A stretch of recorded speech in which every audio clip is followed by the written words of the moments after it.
안녕하세요. 오늘 저희가 함께 좀 깊이 들여다볼 자료는요, 한 강의록의 일부인데요. 이게 현재 우리 기업들이 겪는 어려움 이야기부터 시작해서, 앞으로 다가올 거대한 변화, 에너지의 본질, 또 우리 사회와 개인의 역할까지 상당히 깊고 때로는 좀 놀라운 통찰들을 담고 있더라고요. 네, 맞습니다. 그 범위가 굉장히 넓어요. 그렇죠. 단순 사업 운영의 지혜, 이걸 넘어서서 거의 우주적인 원리까지 넘나드는 정말 방대한 스펙트럼인데요. 이번 분석을 통해서 우리가 지금 어디쯤 와 있고 또 앞으로 어디로 가야 할지 여기에 대한 좀 흥미로운 관점을 얻어보는 게 목표입니다. 자, 그럼 이 흥미로운 자료 속으로 한번 같이 들어가 보시죠. 네. 이 자료는 우선 우리의 삶이나 사업을 바라보는 방식 자체에 연구자의 시각을 좀 가져와야 한다. 이렇게 제안하면서 시작해요. 연구자의 시각이요? 네. 예를 들면 작은 카페를 운영한다고 해도요. 그냥 커피만 파는 게 아니라 찾아오는 손님 한 분 한 분을 아주 귀한 연구 대상으로 보는 거죠. 어떻게 하면 더 나은 경험을 드릴까? 이걸 계속 고민하고 개선하는 과정. 이걸 강조하더라고요. 아, 단순히 장사가 아니라 사람들을 통해서 사회를 배우고 더 나은 걸 만들어가는 그 과정 자체를 연구로 본다는 거군요. 그 흥미로운데요? 네, 그렇죠. 그래서 이게 바로 사회를 배우고 발전시키는 연구소처럼 운영하는 방식이다. 이런 개념인 거예요. 자료에서는 심지어 같이 일하는 직원들까지도 연구원으로 대우하고 한 3년 정도 같이 노력하면 진짜 전문가로 키울 수 있다. 이렇게까지 이야기하죠. 맞습니다. 그러면서 매일 성과를 나누고 주간, 월간 단위로 결과를 분석하면서 계속 개선점을 찾는 거예요. 지속적인 학습과 성장 모델인 거죠. 그러니까 그냥 이익만 좇는 회사가 아니라 사회에 기여하고 다 같이 성장하는 공동체, 살아있는 연구소 같은 걸 지향한다. 이런 개념이네요. 네, 이런 태도가 개인의 성장은 물론이고 앞으로 올 더 큰 변화에 대비하는 어떤 기초가 된다. 이렇게 보는 것 같아요. 이렇게 개인이나 작은 조직의 연구자적 태도가 중요하다. 이렇게 말하면서 동시에 자료는 훨씬 더 큰 차원의 변화를 예고하고 있어요. 2013년부터 한 12년 정도 준비 기간이 있었고 2025년부터는 우주와 지구의 운행 방식 자체가 아예 근본적으로 달라진다. 이런 주장이 나오거든요. 이건 정말 스케일이 어마어마한데요? 좀 더 설명해 주시겠어요? 네, 이게 상당히 중요한 부분인데요. 자료에 따르면 2025년부터는 우주 전체의 운행 질서, 그리고 우리 은하계의 운용 방식, 나아가서 지구 공동체의 운용 원리까지 이게 정말 근본적인 전환이 시작된다고 해요. 근본적인 전환이요. 네, 그러면서 이런 대자연의 새로운 질서, 그러니까 우주적 이치에 맞게 생각하고 행동하지 않으면 개인이나 조직이나 앞으로 상당한 어려움에 처할 수 있다. 이렇게 좀 강하게 경고하고 있습니다.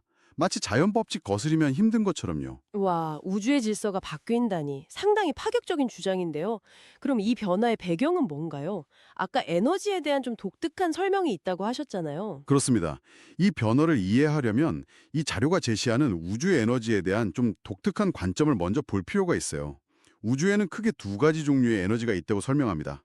바로 물질 에너지하고 비물질 에너지요. 물질 에너지와 비물질 에너지? 네.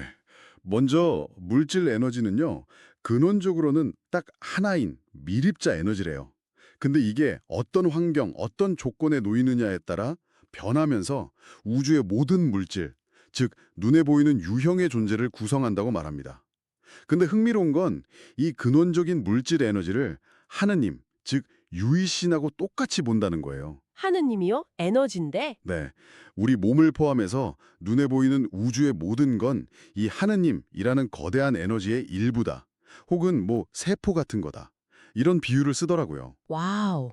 우주의 모든 물질이 하나의 근원 에너지, 하느님의 표현이다. 그럼 비물질 에너지는 뭔가요? 비물질 에너지는 이런 물질, 즉 유형의 존재를 운용하는 눈에 안 보이는 무형의 주체를 뜻합니다. 바로 나 자신, 그러니까 개별적인 의식이나 영혼을 가리키는 것 같아요.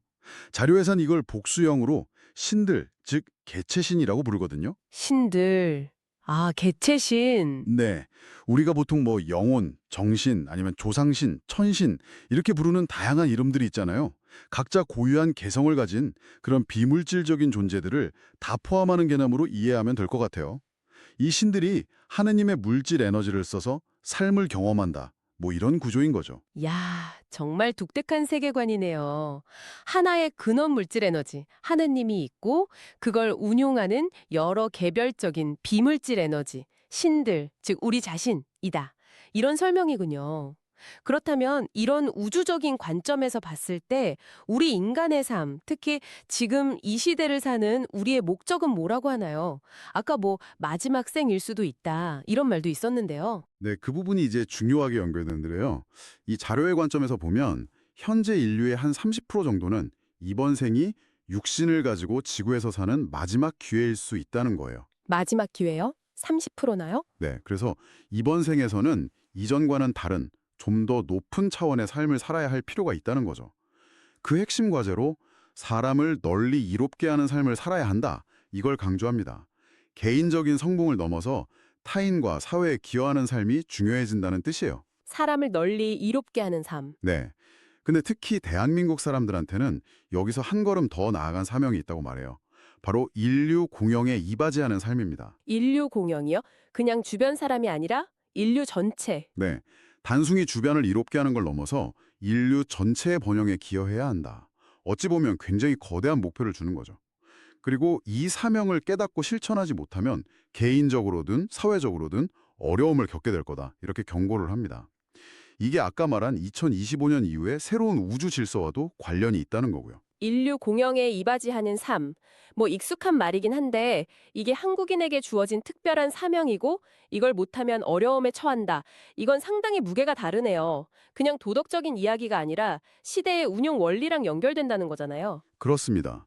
자료는 이런 거대한 사명을 수행하기 위한 준비 과정으로 지난 70년간 한국 사회가 다양한 조직들을 만들고 키워왔다고 분석해요.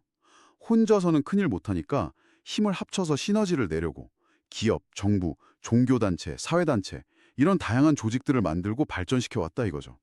인재도 키우고 시스템도 갖추는 과정이었다고 보는 겁니다. 네, 그렇죠. 큰 목표를 하려면 조직이 필요하니까요. 그런데 여기서 좀 역설적인 주장이 나와요. 이렇게 만든 조직들이 오히려 지금 우리가 겪는 어려움의 근본 원인이 되고 있다. 이런 지적이요. 바로 그 점이 이 자료의 핵심적인 문제 진단입니다. 시간이 흐르면서 원래 조직을 만든 목적인 인류 공영에 이바지한다는 그 대의는 점점 희미해지고 조직 자체의 생존과 이익 극대화, 이것만 최우선으로 추구하는 경향이 강해졌다는 거예요. 아, 이걸 조직 카르텔이라고 부르면서 비판합니다. 구성원들은 자기가 속한 조직의 논리나 이익에만 빠져서 더 큰 공동체인 국가와 인류에 기여해야 할 국민 또는 세계 시민으로서의 정체성, 그 역할을 잊어버리게 됐다는 거죠. 그러니까 원래는 좋은 목표로 모였는데 어느새 조직 이기주의에 빠져서 더 큰 그림을 못 보게 됐다. 이런 비판이군요. 자료에서는 이런 상태를 지금 대한민국의 심각한 위기, 심지어 뭐 풍전등화 같다. 이렇게까지 표현하고 주인이 없는 나라가 됐다는 강한 말도 쓰네요. 맞습니다. 국민, 그러니까 주권자가 실종되고 조직의 논리만 남았다. 뭐 이런 뜻이겠죠. 그렇죠.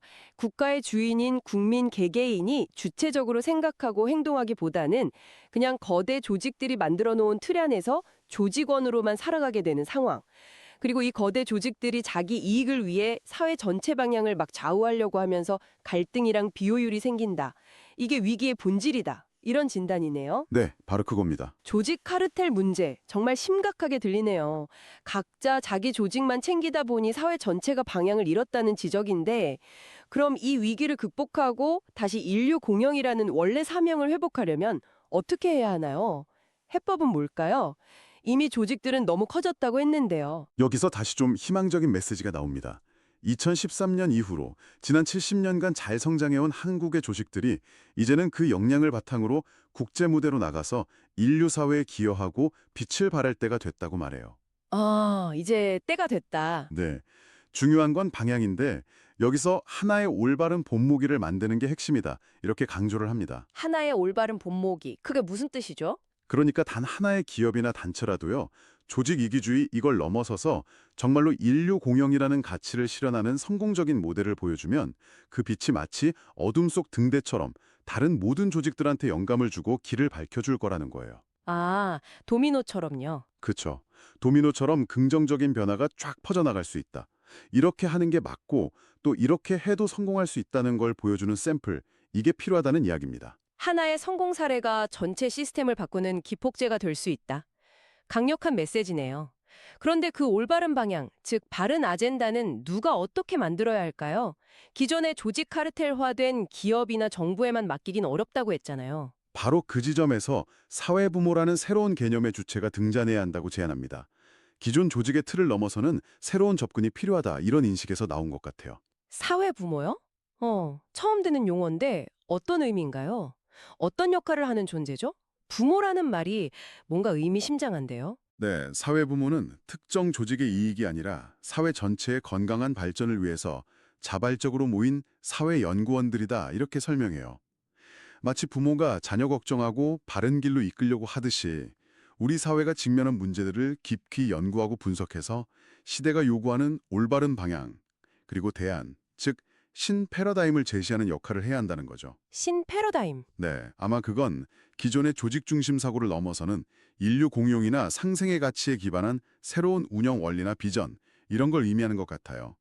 특정 이해관계에 얽매이지 않는 독립적인 사회의 싱크탱크이자 기획자 그룹, 이렇게 볼 수 있겠습니다. 사회의 싱크탱크이자 기획자. 네, 자료에서는 이 사회부모들이 제대로 활동하기 시작하면 한국 사회가 당면한 문제들을 해결하고 다시 빛을 낼 뿐만 아니라 더 나아가서 전 세계적으로 비슷한 문제 해결을 위해 노력하는 사람들, 즉 세계의 사회부모들에게 영감을 주고 이끄는 역할을 할 수 있을 거라고 예측합니다. 그리고 일단 올바른 방향과 방법론만 딱 정립되면 이 운동이 생각보다 훨씬 빠르게, 어쩌면 순식간에 확산될 잠재력이 있다, 이렇게까지 보고 있어요. 사회 부모들이 사회의 새로운 방향을 제시하는 기획자이자 등대 역할을 한다. 그리고 이 움직임이 한국을 넘어서 세계적인 영향력까지 가질 수 있다. 이런 비전까지 제시하는군요. 그렇다면 이 사회 부모들이 당장 집중해야 할 가장 시급하고 중요한 과제는 뭐라고 보나요? 보통 이런 이야기하면 뭐 정치개혁이나 경제성장 이런 거시적인 걸 떠올리기 쉬운데요. 여기서 또 한 번 예상을 좀 벗어나는 지적이 나옵니다. 자료는 정치개혁, 경제문제 해결, 혹은 뭐 종교통합 이런 거대 담론이 지금 당장 가장 시급한 과제는 아니라고 딱 잘라 말해요. 아, 그래요? 그럼 뭔데요? 그것보다 중요하고 먼저 해결되어야 할 과제로 대한민국의 OECD 국가 중 자살률 1위라는 이 비극적인 현실을 극복하는 것, 즉 자살 제로 사회를 실현하는 걸 꼽습니다. 자살률 제로요? 잠깐만요. 정치나 경제보다 자살 문제 해결이 최우선 과제라고요? 이건 정말 충격적이면서도 좀 깊이 생각해 볼 지점인데요. 왜 이게 그토록 중요하다고 보는 거죠? 그 논리가 궁금하네요. 이 자료의 논리는 이렇습니다. 자살률 1위라는 건 현재 한국 사회 구성원들이 겪고 있는 고통의 총체적인 지표이자 가장 아픈 상징이라는 거예요. 상징적인 문제다. 네. 따라서 이 문제를 해결하는 건 단순히 통계 수치 바꾸는 걸 넘어서 사회의 근본적인 병폐를 치유하고 사람을 널리 이롭게 한다는 가치를 가장 실질적이고 극적으로 보여주는 행위가 된다는 거죠. 만약 한국이 정말 자살 제로에 가까운 사회를 만들 수 있다면 그건 인류 역사상 유례 없는 성취가 될 거고 전 세계가 그 비결과 지혜를 배우려고 한국을 주목하고 찾아올 거다. 이런 예측이에요. 우와. 이것이야말로 아까 말한 하나의 올바른 본보기가 돼서 세상을 긍정적으로 바꾸는 가장 강력한 출발점이 될 수 있다. 이겁니다. 일리가 있네요. 가장 고통스러운 문제를 정면으로 마주하고 해결하려는 노력이 어쩌면 다른 모든 문제 해결의 실마리가 될 수도 있겠다. 이런 생각이 드네요. 진짜 인류 공영의 시작을 보여주는 상징적인 행동이 될 수도 있겠고요. 그럼 구체적으로 이 사회 부모 활동은 어떻게 시작해야 한다고 제안하나요? 이상은 정말 큰데 현실적인 실행 방안이 중요할 것 같아요. 네. 그래서 아주 구체적인 행동 지침을 제시합니다. 그냥 막연히 뜻만 모으는 게 아니라 사회 부모 연구원으로서 실제로 모여서 사회 문제에 대한 실질적인 연구를 시작하라고 촉구해요. 연구를 시작하라. 네. 처음엔 작게 시작하더라도 핵심 연구를 주도하는 그룹, 또 연구 활동을 지원하는 그룹, 그리고 직접 참여는 어렵지만 온라인 등으로 의견을 내거나 지지하는 옵서버 그룹, 이렇게 역할을 나눠서 좀 체계적으로 운영하라고 제안합니다. 각자 상황에 맞게 참여할 수 있게 1차, 2차, 3차 그룹 이렇게 나누는 방안도 제시하고요. 체계적으로요. 근데 여기서 가장 강조하는 건요. 단순한 토론이나 논의에 그치지 말고 딱 100일 정도 집중 연구 기간을 정해서 구체적인 결과물, 그러니까 연구 보고서를 만들어내야 한다는 점이에요. 100일 연구 보고서요? 네. 문제 원인 분석, 현실적인 대안 제시, 실행 계획 이런 걸 담은 보고서가 있어야만 관련 정부 부처나 기업, 시민단체 같은 기존 조직들한테 실질적인 도움을 주고 변화를 이끌 수 있다는 겁니다. 말만 하는 게 아니라 구체적인 솔루션을 내놓아야 한다 이거죠. 100일 집중 연구와 보고서 발간. 굉장히 실천적인 요구네요. 시작이 반이라는 말처럼 정말 지금 바로 행동에 나서야 한다. 이런 강력한 메시지로 읽힙니다. 이를 위해서 뜻있는 사람들이 서로 연결되고 참여를 독려할 수 있는 온라인 소통 창구나 웹사이트 같은 플랫폼을 마련하는 것도 필요하다고 제안하고요. 나도 이 연구에 참여하고 싶다. 이렇게 기여하고 싶다. 이런 목소리들이 모일 공간이 필요하다는 거겠죠? 맞습니다. 사회부모연구소 같은 형태를 갖추고 연구 주제별로 라인을 구축해서 실질적으로 운영해야 한다. 이렇게 강조합니다. 이렇게 만들어진 연구 결과물은 사회부모의 이름으로 사회에 제안될 수도 있고 아니면 특정 조직의 문제 해결을 돕는 컨설팅 형태로 제공될 수도 있고요. 궁극적으로 미래 사회의 복잡한 문제들은 이런 자발적이고 헌신적인 사회부모들의 연구와 노력을 통해서 해결의 실마리를 찾게 될 거다. 그리고 사실상 모든 국민이 이런 잠재력을 가진 사회부모라는 인식의 전환이 필요하다. 이렇게 역설하고 있습니다. 오늘 함께 살펴본 자료 정말 방대한 내용을 담고 있었네요. 개인의 마음가짐을 연구자로 바꾸는 것에서 시작해서 우주에너지 원리와 2025년 이후 변화 예고, 또 현재 한국 사회가 마주한 조직 카르텔 문제에 대한 날카로운 진단, 그리고 이걸 극복하기 위한 사회부모라는 새로운 주체의 등장과 역할, 나아가 자살 제로라는 아주 구체적이면서도 충격적인 최우선 목표 제시까지 정말 숨가쁘게 따라온 것 같습니다. 네, 그렇죠. 정리를 좀 해보자면 이 자료의 핵심 메시지는 이거 같아요. 다가오는 거대한 변화의 시대에 더 이상 수동적인 조직 구성원으로만 있으면 안 된다. 우리 각자가 깨어있는 연구자로서 또 사회 전체를 돌보는 사회 부모로서의 책임감을 가지고 능동적으로 문제 해결에 참여해야 한다. 이겁니다. 능동적인 참여. 네, 특히 한국인에게는 인류 공용의 이바지라는 특별한 사명이 있고 그 사명을 실현하는 가장 중요하고 시급한 첫걸음이 바로 우리 사회의 가장 깊은 상처인 자살 문제를 해결하는 거다. 이렇게 제시하고 있죠. 모든 국민이 이 사회를 더 나은 곳으로 만들기 위해 노력해야 할 잠재적인 사회 부모이고 이제 그 역할을 자각하고 행동해야 할 때다. 이런 강력한 촉구라고 할 수 있겠습니다. 어쩌면 이 자료는 지금 이 순간 이걸 듣고 계신 당신에게 직접 묻고 있는지도 모르겠습니다. 당신의 일상 속에서 당신이 속한 일터나 공동체 안에서 주변의 문제들을 그냥 지나치지 않고 연구자처럼 관찰하고 작은 개선점이라도 찾아보려는 시도 한번 해볼 수는 없을까요? 그리고 한 걸음 더 나아가서 이 사회의 아픔에 공감하고 더 나은 미래를 만들기 위해 사회 부모로서 내가 할 수 있는 역할은 뭘까? 아주 작은 기여라도 좋으니까요. 한 번쯤 진지하게 고민해 보는 건 어떨까요? 당신의 자리에서 시작할 수 있는 그 작은 연구 혹은 기여는 무엇일지 오늘 한번 생각해 보시는 건 어떨까 싶습니다.